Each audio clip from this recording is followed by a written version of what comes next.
Hello friends and welcome back to Nishu creative. तो ये festival के अकॉर्डिंग कुर्ता पजामा बनकर हो गए हैं रेडी। लास्ट वीडियो में मैंने कुर्ते की कटिंग एंड स्टिचिंग बताई थी और आज मैं पजामा बनाने वाली हूँ इस फैब्रिक का। ये 4 तह है इसकी और ये ऑन फोल्ड साइड है, इधर वाली ऑन फोल्ड साइड है। ठीक है, सबसे पहले एक स्ट्रेट लाइन ड्रॉ कर लेनी है, फैब्रिक को सीधा कर लेना है। तो यहाँ पर हमें 3 इंच पे एक मार्क लगाना है, उधर भी हमें 3 इंच पे एक मार्क लगाना है और इस तरह से लाइन ड्रॉ कर लेनी है। अब यहाँ से सबसे पहले विड्थ एक बार देख लेते हैं। पजामे की जो विड्थ है वो हम लेंगे 7.75। जितना भी हिप है उसको 4 से डिवाइड करके जितना भी आएगा उसमें 2 इंच प्लस कर देना है।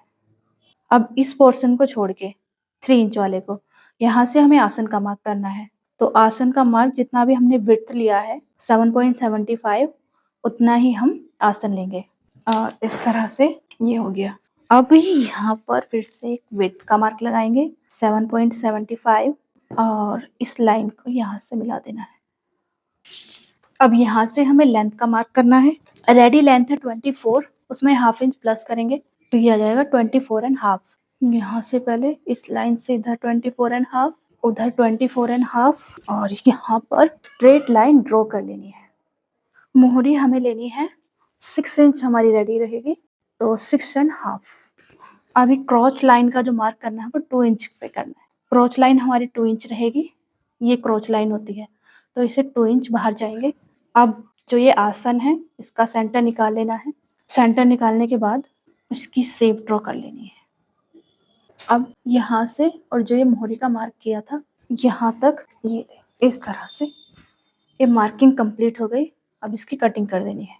इधर से कटिंग किया, जो ये नीचे वाला पार्ट है ये कट कर दिया। फिर ये सिलाई का हमें कहीं पे भी कुछ ऐड नहीं करना है। इस तरह से हमने पजामे की कटिंग कर दी। यहीं पे हमें 3 इंच हमने जो लिया था 1.5 इंच पर एक मार्क करना है और इसे थोड़ा सा ऐसे कर देना है। लगभग जितना स्टिच में जाएगा उतना छोड़ दिए।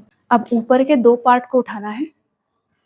ये 2 पार्ट इधर हो गए इस तरह से, ये आगे जॉइंट होने वाले हैं, ये पीछे वाले जॉइंट होने। यहाँ से और इस तरह से हमें मिला देना है। एक ये क्रॉस लाइन हमें बना देनी है। इसमें क्या होगा, जो बच्चे के पीछे से बैठते टाइम पजामा नीचे की साइड हो जाता है वो नहीं होगा, तो इससे ये बेनिफिट होगा। अब इसकी भी हमें कटिंग कर देनी है, यहाँ से लेकर यहाँ तक इसे कट कर देना है। इस तरह से इसकी कटिंग हो गई पजामे की। अब ये खुल के ऐसे, ये निकल के अलग, ये ऐसे आएगा और ये वाला पार्ट ये इस तरह से आएगा। यहाँ पर 3 इंच जो दिया था उसमें यही था, 1.5 इंच हमारा आसन उसका था जो लास्टिक हम फोल्ड करेंगे, 1.5 इंच जो हम क्रॉस लाइन करके कटिंग करना था। तो ये देखिए ये हमारा पजामे की कटिंग हो गई है कंप्लीट। ये अस्तर लगाएंगे, अस्तर लगा के हम इसे बनाने वाले हैं। पजामे को सिलना स्टार्ट करते हैं। उससे पहले मैं दिखा देती हूँ कि मैंने जो मेन फैब्रिक था उसके नीचे इस तरह से लाइनिंग को लगा दिया है, बिल्कुल एग्जैक्ट इस तरह से। दूसरे पार्ट में भी सेम मैंने इस तरह से लाइनिंग को लगा दिया है। अभी क्या करना है, अभी सबसे पहले हमें आसन को जॉइंट करना है। तो यहाँ पर राइट के ऊपर राइट रखते हुए सबसे पहले हम फ्रंट वाला आसन जॉइंट करेंगे, उसके बाद बैक वाला आसन जॉइंट करेंगे।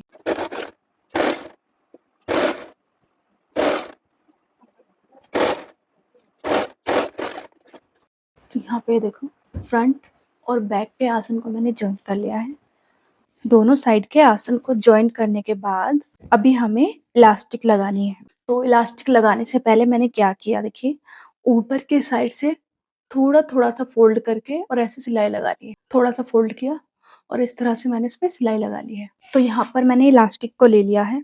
इलास्टिक की विड्थ हम देख लेते हैं। इलास्टिक की चौड़ाई या इसकी विड्थ 1 इंच है। अब इसकी लेंथ देख लेते हैं। बच्चे की वेस्ट है 20 इंच, इससे मैंने 2 इंच कम किया है ओनली और 18 पे इस इलास्टिक को कट कर लिया है। अभी हमें क्या करना है, इलास्टिक को स्टिच करना है। तो यहाँ पर इस तरह से मैंने इलास्टिक को जॉइंट कर लिया है। अभी हमें इलास्टिक को लगाना स्टार्ट करना है इस पजामे में। इलास्टिक को इस तरह से लेना है और इस तरह से इलास्टिक को डाल लेना है और ये कुछ इस तरह से आ जाएगा फोल्ड होके। तो चलिए इलास्टिक को लगाना स्टार्ट करते हैं। इसे निकाल देते हैं। इसको निकालने से गोलाई अच्छी तरह से आती है। तो अभी इससे यहाँ पर लगाते हैं इस तरह से और जो फ्रंट वाला पार्ट है वहां से सिलाई करना स्टार्ट करते हैं।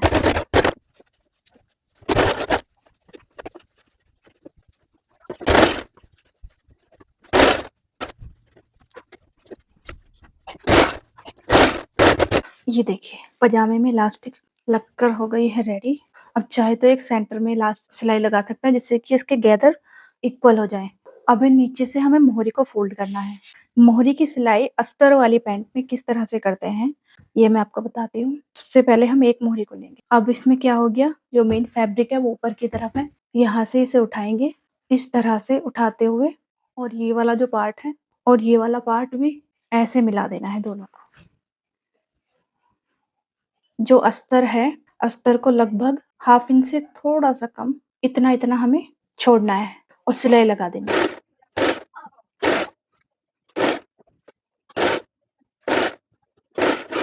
ये हो गया सिलाई। अब इसे फिर से वापस इस तरह से टर्न कर देना है।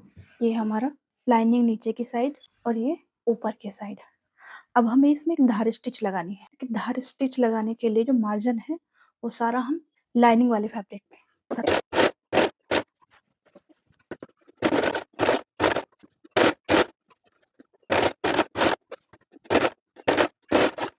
इस तरह से ये मोहरी और अंदर की साइड ये पजामे की मोहरी कुछ इस तरह से हो जाएगी। तो इस तरह से मैंने मोहरी को अच्छे से प्रेस कर लिया है। अभी हमें इसका जो सेंटर वाली सिलाई है वो लगानी है। डबल फोल्ड करेंगे बिल्कुल बराबर मिलाते हुए, और यहाँ पर हमें जितनी मोहरी रखनी है उतनी मोहरी का मार्क करना है।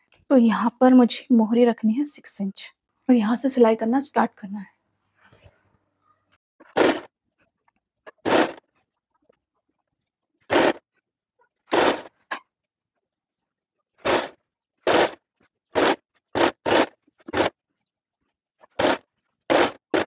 ये पजामा बनकर हो गया है रेडी।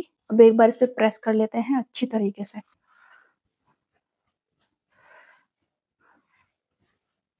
प्रेस करने के बाद अब इस पजामे का एक फाइनल लुक देख लेते हैं। तो इसी के साथ आज की ये वीडियो यहीं समाप्त होती है। मिलते हैं नेक्स्ट वीडियो में, तब तक के लिए बाय बाय।